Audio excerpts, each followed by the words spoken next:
मुझे लगी आप मुझे ये क्या बात हमें लेके जाओ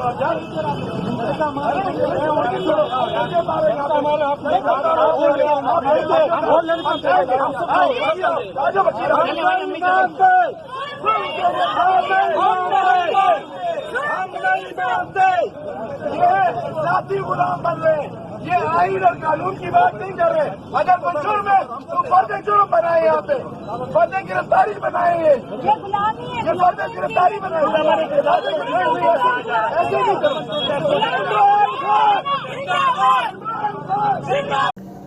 ये कराची के अंदर एक भूख हड़ताली कैंप था जो इमरान खान की रिहाई के लिए एक भूख हड़ताली कैंप लगाया गया था।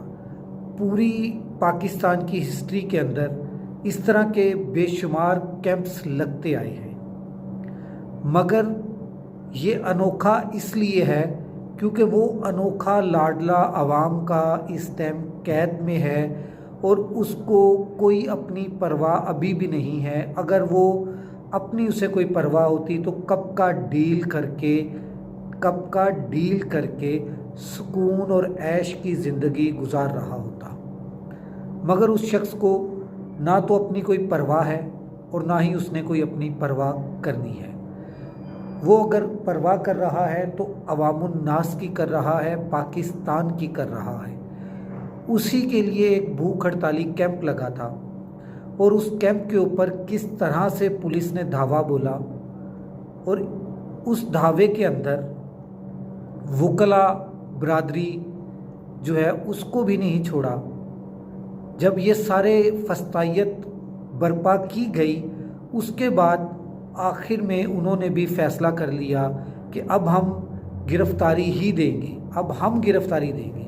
ये हमें हमारा जमहूरी हक, जो हमारा जमहूरी हक है, उसके लिए हमें इजाज़त नहीं दे रहे, तो अब हम पूरी की पूरी गिरफ्तारी देंगे।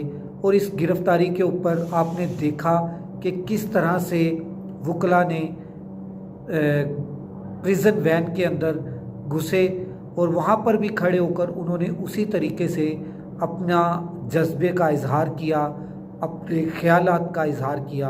उन्होंने बताया कि हम पाकिस्तान की खातिर और इमरान खान की खातिर हर तरह की इनकी फस्तायत बर्दाश्त कर रहे हैं और करते रहेंगे।